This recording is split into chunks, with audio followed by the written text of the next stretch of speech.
Good afternoon, I am Deepak Sharma, संस्कार JS wisdom football academy. आज हम जा रहे हैं पंडोगा और पंडोगा में एक फुटबॉल टूर्नामेंट चला हुआ है और उस फुटबॉल टूर्नामेंट में आज जो टूर्नामेंट कमेटी है वो हमारी गर्ल्स जो हैगी जिन्होंने अभी बीच नेशनल जो रिसेंटली हुआ था दमनदीप में इसमें ब्रॉन्ज मेडल आया, उसके लिए वो हमको सम्मानित कर रहे हैं। मतलब कि जो लड़कियां हरोली कॉन्स्टिट्यूंसी से जो पार्टिसिपेट करी थी, 7 लड़कियां हैं जिनको आज वो सम्मानित करेंगे। और इसके लिए मैं मिस्टर गुरिंदर ठाकुर गोल्डी जी जो कि इस टूर्नामेंट को ऑर्गेनाइज कर रहे हैं, पूरी टूर्नामेंट कमेटी का मैं धन्यवाद करता हूं कि उन्होंने हमारे को ये जो इतना बड़ा सम्मान है वो दिया है। और मेरे साथ जा रही है नंदिता जा रही है साथ में, और उन्ना से अभी अपनी ड्यूटी से रिलीव होकर आई है परवीन और प्रेरणा दत्ता, ये स्कूल में लगी हैं। श्रेया मेरे पीछे चुप जाती है। श्रेया जी अपना मुंह दिखा दे जरा।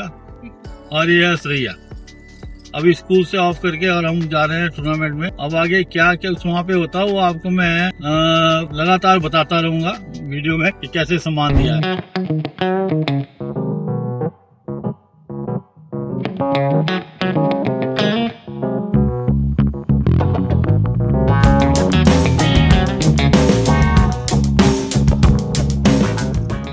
बहुत बहुत मुबारकबाद, बधाई श्री दीपक शर्मा जी और हिमाचल की इस पूरी टीम को, खासकर हरोली विधानसभा से जो 7 बच्चियां हमारी थी उनकी पार्टिसिपेशन को लेकर हम लोगों के लिए बहुत ही बड़ा दिन, गौरव वाला दिन। कोई हम ये कह सकते हैं कि जब एक प्लेयर खेलने जाता है तो यही सोच के जाता है कि मैं कुछ करूं, तो हम यही समझते हैं कि मेहनत करते रहो और परिणाम अपने आप मिल जाता है। तो अभी ये पहली बार जो है बीच नेशनल में हिमाचल की टीम पार्टिसिपेट करी और उसमें 7 लड़कियां जो है वो एकेडमी की खेलने गई और ब्राउन मेडल उन्होंने हासिल किया है और पहली बार किया है। तो मैं ये समझता हूँ कि ये जो सर्टिफिकेट जो मेडल है इनके भविष्य के लिए बहुत ज़्यादा जो है महत्वपूर्ण हो जाएगा, क्योंकि स्पोर्ट्स कोटे में पार्टिसिपेशन और मेडल की वैल्यू जो है वो अलग अलग हो जाती है। इसी तरह नेशनल में जब हम गए थे खेलने के लिए जूनियर नेशनल में, तब भी हमारा गोल्ड मेडल आया था और फिर ब्राउन मेडल आया।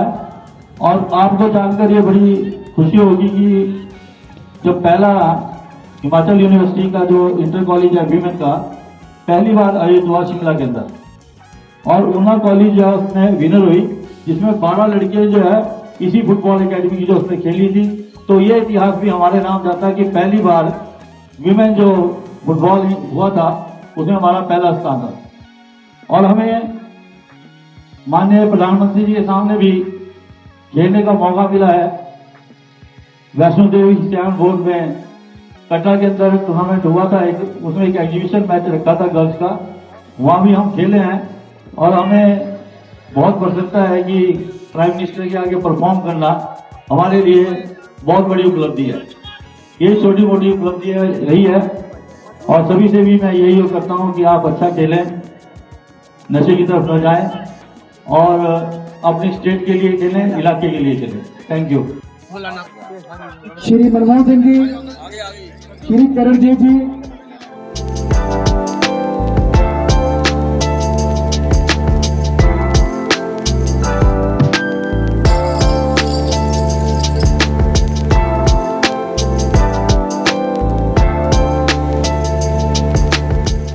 श्री रविंदर सिंह जी,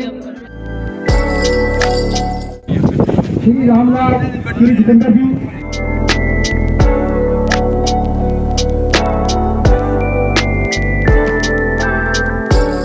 श्री अश्विनी कुमार जी,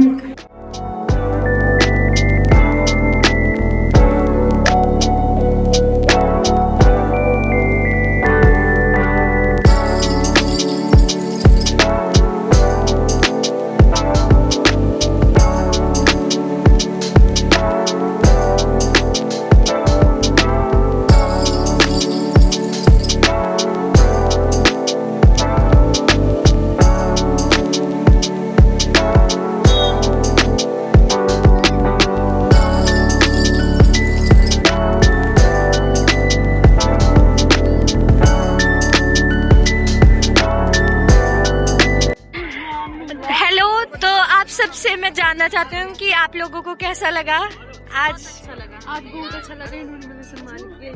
ये देखो बहुत सुंदर हमें ये प्राइज मिला। आज हम आए हैं पंडोगा। पंडोगा में एक फुटबॉल टूर्नामेंट चला है और उस फुटबॉल टूर्नामेंट को ऑर्गेनाइज करते हैं, कैसे करते हैं और क्या क्या उनमें कमी होती है या क्या उनको सुविधाएं मिलती है, तो वो आज हम टूर्नामेंट कमेटी के हमारे यहाँ पे प्रेसिडेंट है मिस्टर गुरविंदर ठाकुर, जो कि गोल्डी के नाम से मशहूर है और अक्सर इनको गोल्डी के नाम से ही सारे इलाके में जानते हैं। तो मेरे को बड़ा आसान महसूस होता है जब मैं गोल्डी के नाम, तो मैं स्वागत कर रहा हूँ आपका। धन्यवाद सर, धन्यवाद। और इस समय आप पंचायत में किस पद पे हैं?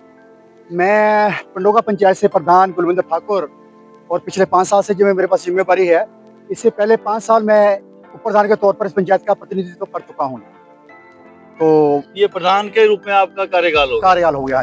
मैं गोल्डी भाई आपसे ये थोड़ा जानना चाह रहा हूँ कि ये जो टूर्नामेंट आप ऑर्गेनाइज करते हैं, ये कितने सालों से आप टूर्नामेंट, पहले तो आप टूर्नामेंट का पूरा नाम बताएं। सर, मैंने ये बताते हुए बहुत खुशी हो रही है। पिछले 18 साल से हम सिद्ध बाबा गवालपट फुटबॉल कप के नाम से इस टूर्नामेंट का ऑर्गेनाइज कर रहे हैं और पिछले 18 साल से हम लोगों की बड़ी अच्छी एक कमेटी है। सबके सहयोग के साथ, सबके अच्छे रवैये के कारण सफलतापूर्वक हम इस बार 18वां जो संपन्न इसको टूर्नामेंट को संपन्न कर रहे हैं और बहुत ही बढ़िया तरीके से आप सब लोगों के सहयोग के साथ एक अच्छा टूर्नामेंट, मतलब ऐसा टूर्नामेंट जिसमें हम लोगों को कोशिश करते हैं कि एक पारदर्शी टूर्नामेंट हो, जो हमारे दर्शक, जो हमारे खिलाड़ी यहाँ खेलने के लिए आए हैं, उन्हें बेहतर सुविधाएं हम लोग दे पाएं। ऐसा प्रयास, ऐसी कोशिश हमारे पास लगातार हमारे द्वारा होती रही है। तो गोल्डी जी, एक मैं और पूछना चाह रहा था, जिस टूर्नामेंट का आपने नाम लिया है जी, उनके विषय में क्या उनका इतिहास है, कैसे मतलब कि आपका इस टूर्नामेंट की तरफ? सर, हमारे यहाँ पर एक बहुत ही मतलब बाबा जी हुआ करते थे जी। और उनका एक बहुत बड़ा योगदान समाज के लिए और गांव के लिए था और उनका हमारे पास से जहाँ पर एक मंदिर भी है और उस मंदिर के जरिए मतलब हम लोग उनका आशीर्वाद लेकर हर साल इस टूर्नामेंट की शुरुआत करते हैं। और खुशी इस बात की है कि ये जो टूर्नामेंट होता है, इसमें टूर्नामेंट के अंदर 2 टूर्नामेंट, एक अंडर 16 का और एक ओपन का, 2 पहले चलते हैं। जो अंडर 16 का टूर्नामेंट है उसमें 16 साल से कम जो हमारे खिलाड़ी हैं वो खेलते हैं और इस बार 15 टीमों ने इसमें पार्टिसिपेट किया था। तो आप टीम के हिसाब से मल्टीप्लाई करके देखो तो 200-250 प्लेयर जो 16 साल से कम है इस टूर्नामेंट में खेल कर निकले हैं। तो हमारे लिए एक बहुत बड़ी अचीवमेंट हम बोल सकते हैं कि हम लोगों ने 200-250 नवे खिलाड़ी जो हल्की उम्र के हैं उन्हें खेलों की ओर लेकर उनको लाने में हम सक्षम हुए हैं। तो प्रधान जी, मैं एक और मैंने एक बड़ी मतलब अच्छी बात आप कह सकते हैं, मैंने इस टूर्नामेंट के अंदर ये बहुत अच्छी आपकी कमेटी मैंने मैक्सिमम सारी देखी मेंबर, और सब बधाई के पात्र हैं, बहुत अच्छा काम आपकी कमेटी कर रही है। लेकिन आपकी कमेटी में एक सबसे अच्छी बात मेरे को ये लगी है कि आप राजनीति उसके ऊपर उठ के उसमें हर दल का हर बंदा जो है आपका कमेटी में, ये बहुत अच्छी बात है जो अक्सर देखने को नहीं मिलती है। तो आपको मतलब इस तरह से मिलजुल के काम करने में कभी ऐसी कठिनाई तो नहीं महसूस हुई है? देखिए सर, जो खेले हैं, जो पढ़ाई है, जो खेले हैं, उसमें हम लोग राजनीति को दूर रखकर जो बच्चे हमारे डिजर्व कर रहे हैं उन लोगों को मौका मिले, आगे जाने का मौका मिले, ताकि वो एक अच्छी अपनी जो खेल है उस प्रतिभा का आगे जाकर प्रदर्शन करें और अच्छे मकाम तक पहुंचे। इसके लिए बहुत जरूरी है कि ये टूर्नामेंट जो है वो राजनीति से दूर रहे और हम लोग कोशिश करते हैं यहाँ पर कि किसी भी दल का व्यक्ति यहाँ पर आए उसका हम स्वागत करते हैं और कोशिश ये करते हैं कि जो व्यक्ति हमारे पास आया है उसे पूरा मान सम्मान इस कमेटी के द्वारा दिया जाए। और मुझे खुशी है कि ये जो टूर्नामेंट होता है इसमें पूरे गांव की जो पार्टिसिपेशन है वो होती है।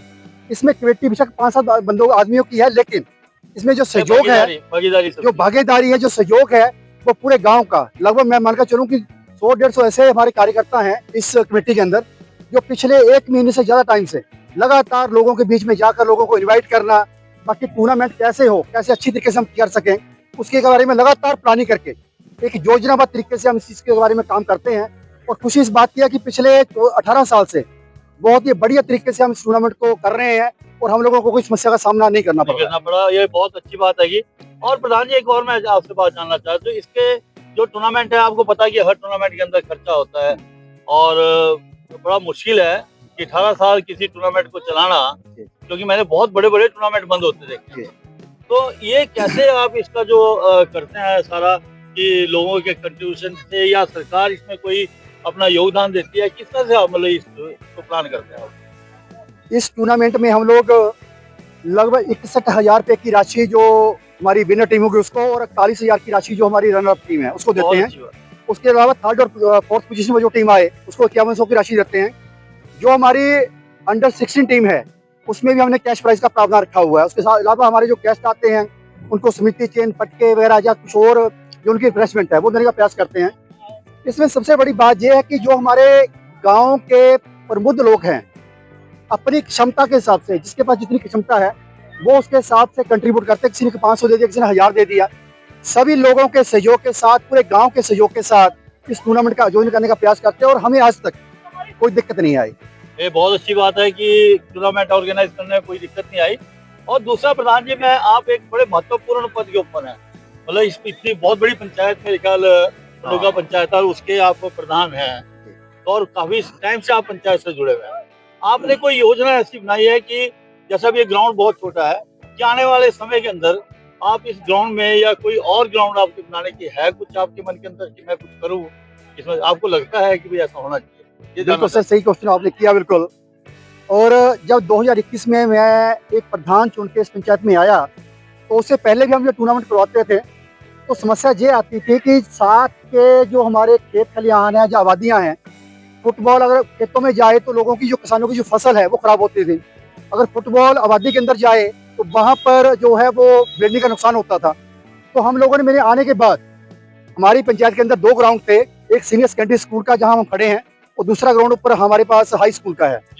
दोनों ग्राउंडों में मैंने कोशिश की है कि साइडों में डंगा लगाकर प्रॉपर तरीके से, जैसे आप सामने देख रहे हैं सारा, इसको 20 फीट ऊंचा जाल लगा के, ताकि जो फुटबॉल है वो खेतों में न जाए, आबादी में जाए और जो बच्चों के खेल है वो डिस्टर्ब ना हो।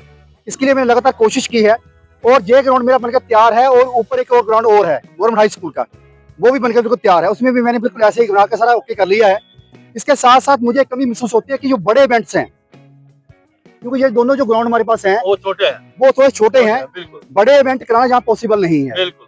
तो उसके लिए मैंने तैयारी कर रखी है। 2 ग्राउंडों का प्रपोजल हमने बना रखा है और उसके लिए हम काम कर रहे हैं। और मुझे उम्मीद है कि आने वाले समय में वो दोनों ग्राउंड हमारे बनकर रेडी हो जाएंगे। उसमें हम बड़े जो इवेंट्स हमारे हैं उसकी जो रिक्वायरमेंट होती है, उसकी डायमेंशन की, लंबाई चौड़ाई की, वो उसमें पूरी होती है और हम उसमें 2 ग्राउंड रेडी करके आने वाले टाइम में बच्चों को सौंपेंगे। हाँ, क्योंकि ये जो एरिया माना जाता है सारा खड, पंजावर, पडोगा, इसपुर, ये सारा फुटबॉल से जुड़ा हुआ है। और सबसे बड़ी बात है कि ये एक छोटे से गांव के अंदर इससे मेरे ख्याल से लगभग 4 या 5 टीमें आपकी भाग ले रही है। तो इट मीन्स की 70-80 बच्चे जो आपके फुटबॉल खेलते हैं, तो ये बहुत बड़ी उपलब्धि है। और हम यही चाहते हैं कि आप भविष्य में, कि हम कहें कि आप चढ़ती कला में रहें और इसी तरह फुटबॉल के बारे में सोचते रहें और जो आने वाले बच्चे हैं उनको आप एक मिसाल पैदा करें। और मैं आपका बहुत आभारी हूँ जो आज आपने इन लड़कियों को सम्मानित किया है। उसके लिए हम टूर्नामेंट कमेटी का और आप सबका, इलाके का, सबका आभार प्रकट करते हैं। कोशिश करेंगे कि आने वाले समय में और अच्छा काम हम यहाँ पे मिल के आपके साथ करें। और मेरी शुभकामना आपके लिए है कि आने वाला समय फिर आपका बहुत अच्छा। Thank you very much. जय हिंद, जय भारत। धन्यवाद सर, धन्यवाद। चैनल को सब्सक्राइब करें, लाइक करें, शेयर करें और नेक्स्ट वीडियो में फिर हम आपको मिलेंगे। क्योंकि आज मुझे अभी जाना है नाहन, मेरा जो घर है वहाँ पे कल एक टूर्नामेंट है फुटबॉल का। फुटबॉल से जुड़ा हुआ हूँ तो फुटबॉल की बात ही करता हूँ, उसकी क्लोजिंग है। कल आपको हम नाहन में ले चलेंगे और नाहन के बारे में आपको बताएंगे। Thank you. जय हिंद, जय भारत।